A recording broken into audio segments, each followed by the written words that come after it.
Yo, salut tout le monde, c'est Wuzen TV. Aujourd'hui, on se retrouve pour la review de l'épisode numéro 11 de Shingeki no Kyojin saison 2. Donc, l'avant-dernier épisode de l'Attaque des Titans saison 2. Ouais, ça passe vite, ça fait chier parce que putain, j'espère que... j'ai hâte d'être la semaine prochaine juste pour savoir combien de temps je vais attendre cette putain de saison 3. Et j'ai vraiment pas envie de lire les scans, j'ai peur de céder. Mais j'ai vraiment pas envie, j'ai envie d'attendre l'anime. Putain, c'est tellement bon de découvrir en anime parce que pour certains épisodes de l'anime, je suis allé voir le scan qui correspond après avoir vu l'épisode, évidemment. Et franchement, je me dis, putain, mais si j'avais découvert ça en manga, ça m'aurait pas fait du tout le même effet. En plus que dans l'anime, il cale des passages à certains moments, genre, ils profitent du fait que ils ont une bonne marge, ouais, qu'ils ont une bonne marge par rapport au manga, pour réorganiser le tout. Parce que dans le manga, faut se dire que c'est un chapitre par mois de plus de 45 pages, je pense. Donc, au sein d'un même chapitre, j'ai l'impression que on peut pas trop aller, concentrer l'action quelque part, puis retourner dans une autre action, puis revenir, tu vois. C'est ce truc qu'il faut garder la même action pendant tout le chapitre. Après, peut-être à la fin, on change, ou tu vois, un truc comme ça. Alors que dans les épisodes, par exemple là, ce que j'ai vu dans l'avant-dernier épisode, le truc de Connie là au début, il y avait pas ça dans les chapitres. Dans les chapitres récents, il y avait pas ça. Dans les deux derniers chapitres, il y avait pas ça. Le flashback de Yimiru, ça vous le savez, il y avait pas. Voilà, ils peuvent jouer avec ça et ça j'aime bien. Par exemple, ça fait penser dans Hajime no Ippo, le flashback du coach, dans la saison 3, Rising, Fighting Rising, ils l'ont foutu, à la fin de la saison, ils le foutent au début, comme c'était prévu initialement, et c'était beaucoup mieux. Tu vois, donc j'aime bien ça. Après, bien sûr, il y a l'animation, les OST qui sont bien. Je trouve certaines qui sont vraiment magnifiques, mais globalement, Attaque des Titans, j'aime bien les OST, mais je les trouve pas non plus exceptionnelles. Là où, par exemple, dans Erase, je les trouve exceptionnels, dans Death Note, je les trouve vraiment exceptionnels, dans My Hero Academia, en ce moment, je les trouve vraiment, mais exceptionnels. Ou Atashigakita, si vous voyez laquelle je parle, si vous regardez My Hero Academia. Je suis à saison 2, pour ceux qui se demandent. D'ailleurs, je pense que je vais faire des reviews. Je commence à faire des reviews de la saison 2. Voilà, donc j'avais lu les chapitres associés et c'était vraiment, ça avait rien à voir, mais putain, non, c'était, au niveau de l'émotion, ça avait rien à voir. C'est tellement mieux dans l'anime, mais tellement mieux. Vraiment, mais tellement mieux. Donc je pense que je vais attendre l'anime. Quoi qu'il en soit. Donc c'est épisode 10. Tu vois, donc dans le dernier épisode, on sait sur le dernier épisode où Yumiru avait gobé Kurista, alias Historia, et qu'elle avait ramené auprès de Raina et Bertolt. Et là, à cause de ça, du coup, ils ont perdu du temps, et les Choza Heidan les ont rattrapés. Il y avait plus beaucoup de marge, et cette putain, tous ces bataillons d'exploration, mais aussi, tous ces soldats, quoi, parce qu'il y a aussi les membres des brigades spéciales. Putain, mais tous ces soldats qui foncent en chevaux d'un coup, c'était magnifique. Genre, cette course-poursuite avec Varina et Bertolt devant, c'est vraiment ouf. Je pensais qu'on aurait un truc comme l'opening. Finalement, là, peut-être qu'il y aura dans l'épisode prochain, mais finalement, je ne pense pas. Je ne pense pas au final que on aura en fait, je pensais, Eren et Mikasa qui se battent ensemble, ça, j'y croyais moyen, genre, en fait, qui tourne comme ça, c'était quand même assez inattendu, genre, elle l'attrape, Eren, elle le projette, et Eren, il se transforme en titan à ce moment-là, et l'autre aussi. Non, ça se voyait que c'est juste pour l'opening, tu vois. Mais par contre, le Chogata Kyojin qui détruit la roche pour faire tomber sur tout le monde, je pensais qu'il y aurait. Et finalement, c'est mieux qu'il y ait pas, parce que j'en ai marre. Bertold, il a déjà beaucoup de crimes à son actif. J'ai pas envie que maintenant il s'amuse à se transformer en titan colossal et à détruire tout le monde. Au final, lui, il a tué personne directement, en guillemets. Enfin, il a détruit des portes. Marco, c'était... D'ailleurs, il y avait pas Marco non plus, je vous l'ai dit. Dans le chapitre associé, à l'épisode 9, 10, pardon. Non, 9, pardon, 9. En tout cas, du coup, tout ce qu'il a fait, c'est tuer une seule personne. Enfin, je sais pas s'il l'a tué, bref, la meuf, la personne qu'il a pris, avec Yumilu qu'il a mis dans sa bouche, bon, cette personne on l'a pas revue, donc je suppose qu'elle est morte. Ben voilà, c'est la seule personne qui a tué directement. C'est vrai que le fait de détruire les murs, ça les tue. Je suis d'accord avec vous. Certains vont me dire que je suis bizarre, que genre mon raisonnement est étrange, genre le fait qu'ils les aient pas tués directement et tout, mais voilà, ils devaient détruire les murs et ça a tué des gens. Et au final, ils le regrettent. On peut pas. C'est vrai qu'on peut pas lui pardonner, c'est quand même gros, mais au final, Bertolt il a détruit quoi? Il a détruit juste, comme j'ai dit, l'enclave. Celui qui a vraiment détruit le mur, c'est lequel? C'est Maria, je crois. C'est Raina. C'est Raina, tout simplement. C'est lui qui a détruit ce putain de mur. Donc on a cette course-poursuite, et là, j'aime bien qu'on est vraiment, on s'axe sur les membres, sur les personnages principaux, quoi.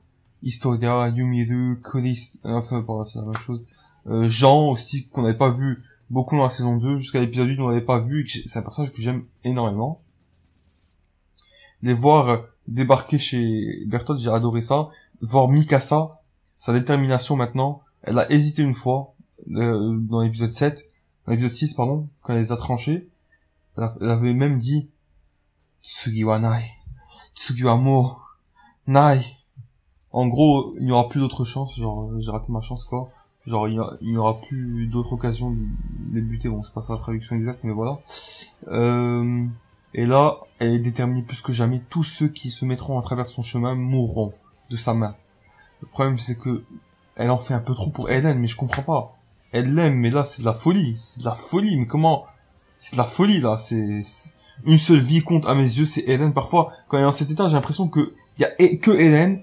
Elle s'en fout de l'humanité, elle s'en fout de Admin, elle s'en fout de tous les autres. Mais donc, quand elle est dans cet état-là, je me demande, putain, mais qu'est-ce qu'elle a? Pourquoi elle aime tant Eren?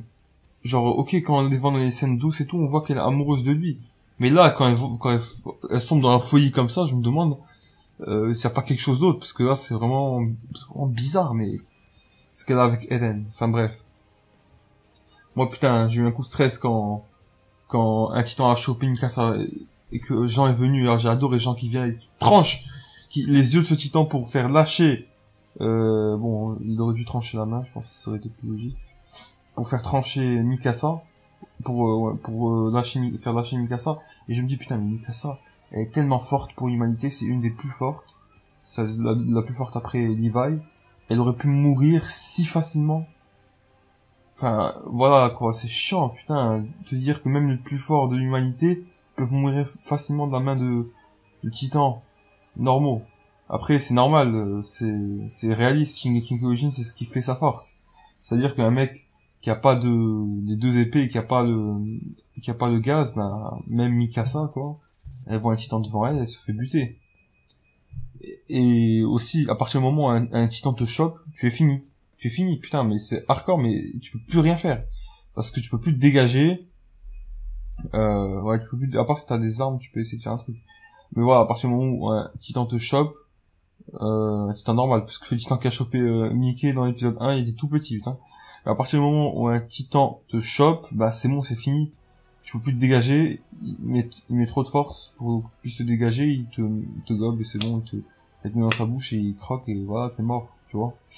Donc, ouais, c'est quand même chaud. Ça me refait penser au flashback de Raina et Bertolt, justement, où leur pote Marcel qui s'est fait choper par Yumilu, après c'était fini, genre ils les voyaient, c'est Annie, Raina et Bertolt pouvaient que voir leur pote se faire bouffer, sur leur pote se faire avancer progressivement vers la bouche de Yumilu, c'est tout ce qu'ils pouvaient faire.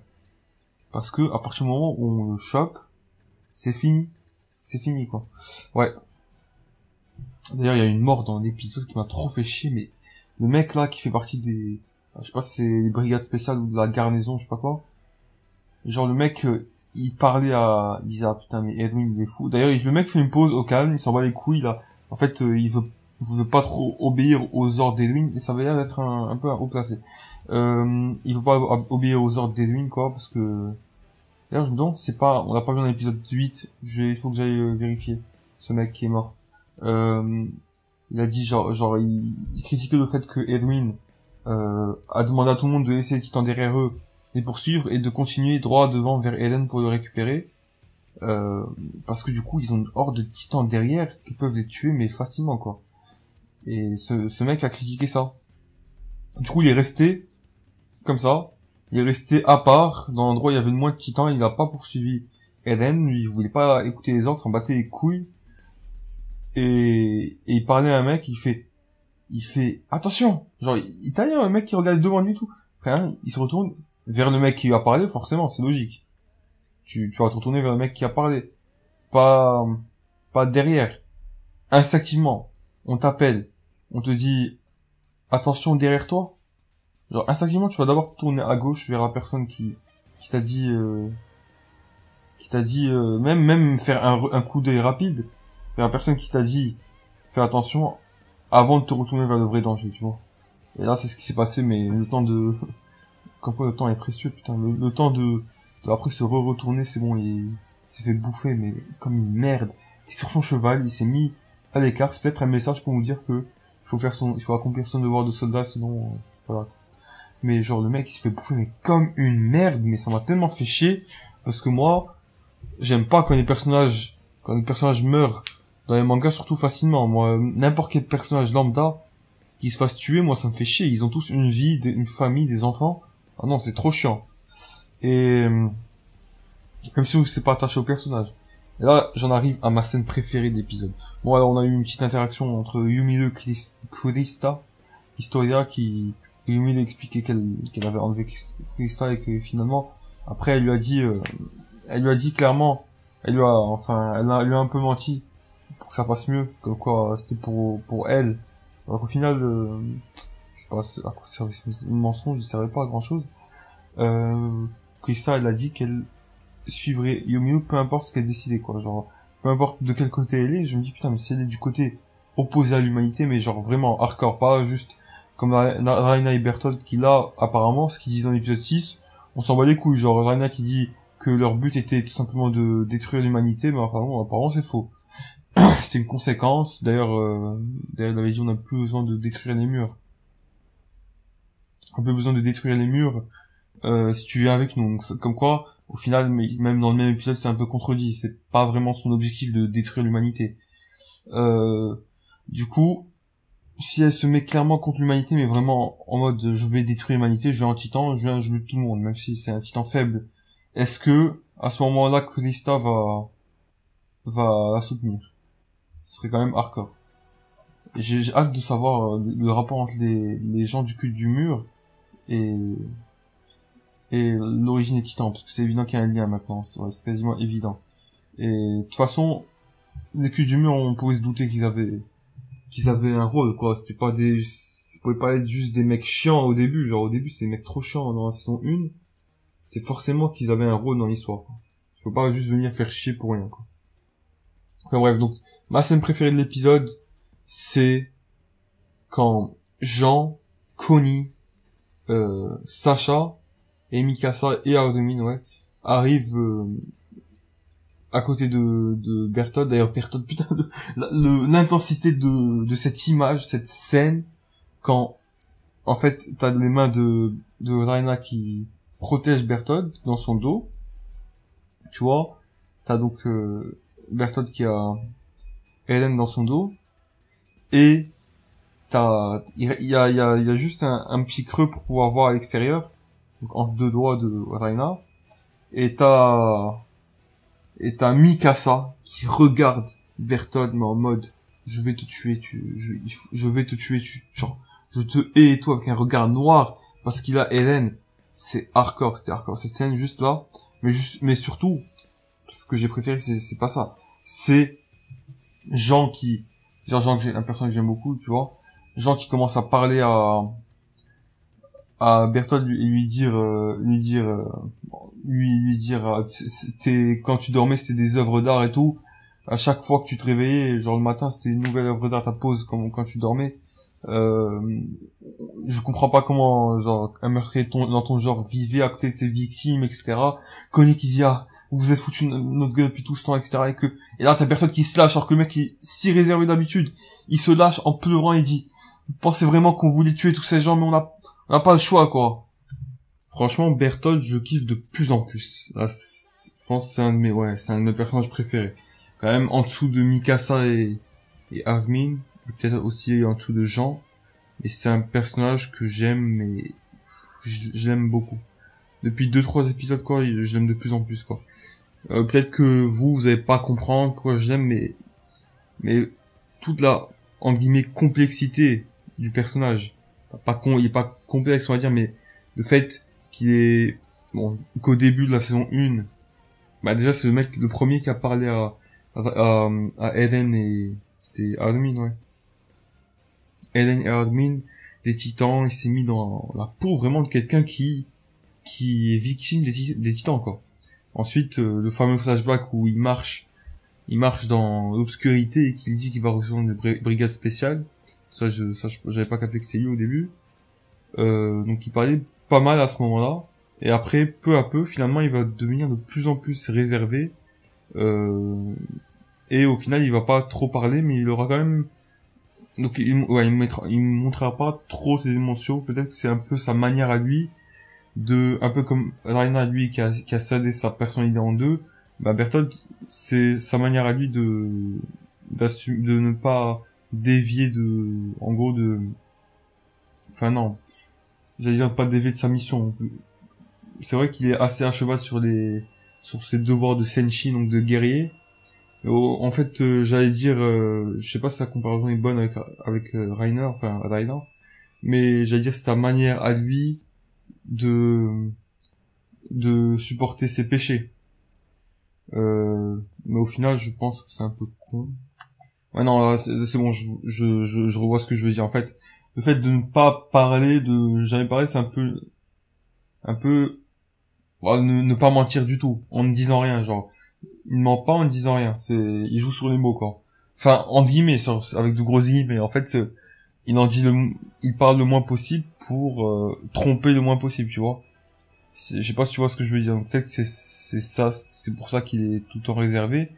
Bon, dans tous les cas, c'est déjà un mec qui montre pas beaucoup ses émotions. T'as aussi le fait qu'il est amoureux de Annie, ça j'ai beaucoup aimé, ça lui donne beaucoup d'humanité. Le fait que c'est le Chougata Kyojin, ça aussi ça joue dans le fait que j'aime ce perso. Et le fait que malgré les sentiments qu'il voit à ses amis, d'ailleurs j'aimerais bien savoir pourquoi ils ont tué Marco, qui était pourtant un de leurs potes, malgré tout ça, il garde son devoir de senshi en priorité. Il rappelait à l'ordre Reina quand Reina était pris par ses devoirs de soldat. Ben, il le rappelait à l'ordre, quoi. On voyait vraiment qu'il avait ses priorités. Et là, le voir exploser et dire c'était l'apothéose, quoi. Genre, dire non, est-ce que vous croyez vraiment qu'on tue pour le plaisir?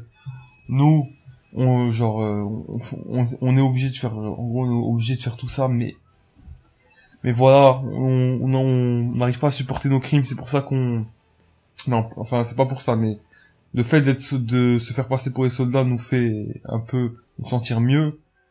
Et voilà, quand il est en larmes, putain, j'ai adoré ça. Il était en larmes et il disait tout ça alors qu'il était en larmes. Et quand il dit, Connie, Jan, tout n'était pas mensonge, vous étiez vraiment nos camarades. Putain, ça j'ai kiffé, mais bon, même si c'est leurs camarades, on sait qu'il n'y a pas d'avenir possible parce que c'est des ennemis de l'humanité, quoi. Genre, et de toute façon, ils allaient rentrer chez eux, à un moment donné, ils allaient quoi? Ils allaient choper Eren, ils allaient montrer leur identité tôt ou tard, donc, voilà, à ce niveau-là, c'était mort d'avance. Ouais, c'était foutu d'avance pour eux. Et aussi, une scène que j'ai beaucoup aimée, c'est quand Armin trompe Berthold avec son putain de coup de bluff, il commence à dire, qu'ils allaient torturer Annie. D'ailleurs, t'as même la réaction de Reina à l'intérieur. Alors qu'il n'en est rien.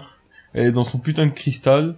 Elle est pas prête d'en sortir, quoi. Genre, enfin, j'espère qu'elle va en sortir un jour. Là, je pense pas qu'elle va sortir immédiatement, quoi.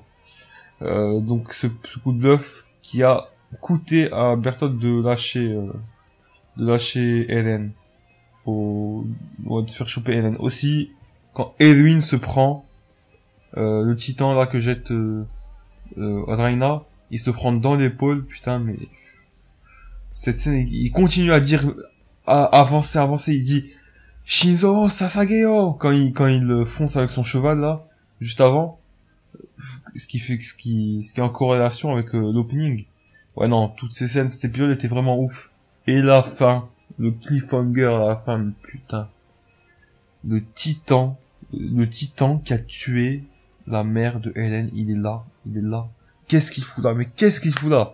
La probabilité de revoir ce titan à ce moment-là est infime, quoi. Elle est infime. Tu vois? Pourquoi il est là? Et il va encore se battre contre Helen. Pourquoi il fait ça? Dans la preview, ils te disent qui est-il? Quel est le sens de ce combat? Alors malheureusement, j'ai quelques spoils sur lui. On va spoiler des trucs sur ce titan, mais il n'en demeure pas moins que je me demande pourquoi ce putain de titan vient vers Eren. Pourquoi et comment il l'a retrouvé? Il a aucune conscience. Un titan, ça n'a pas de conscience. Enfin, pour moi, ça n'a pas trop de conscience. Ou bien ça a de la conscience et... Non, ça n'a pas de conscience. Non, un titan, ça n'a pas de conscience. Alors pourquoi il vient vers Eren? Alors que tous les autres titans, ils s'en battent les couilles, ils tuent les gens indifféremment. Pourquoi il vient vers Eren? Bon, après, voilà, ça fait plus aucun doute que le titan qui va tuer Hannes, parce que c'est sûr qu'il va mourir, lui, bah, ça sera ce titan-là. Mais il a pas l'air spécialement fort, genre, c'est un titan normal, quoi. Pourquoi il va leur donner tant de fil à retordre? Pourquoi il va tuer, comment il va tuer Hannes? J'ai hâte de voir tout ça. En tout cas, c'est amusant, parce que ça fait une belle fin, en fait, parce que Hannes, de base, il voulait affronter ce titan, mais il a eu peur, il savait qu'il allait mourir. Et c'est à cause de ça que la mère de Helen est morte. Et là, ils retrouvent ce titan et il va se faire tuer. À moins que, deuxième possibilité, et j'y pense aussi tout autant, c'est peut-être qu'il va réussir à venger sa mère, la mère de Helen. Mais bon, après, si le titan est vraiment important dans l'histoire ou je sais pas quoi, il faudra quand même, je pense pas qu'il va mourir maintenant. Mais bon, deuxième possibilité, c'est qu'il tue ce titan, et juste après, pendant qu'il fait sa victoire, t'as un autre titan qui vient et qui le bute. Un titan normal. Donc, on verra bien. J'ai hâte de voir l'épisode prochain. J'ai hâte de voir combien il nous reste pour la saison 3. Voilà. Allez, surtout les gens, je vous dis, Diana, à la semaine prochaine.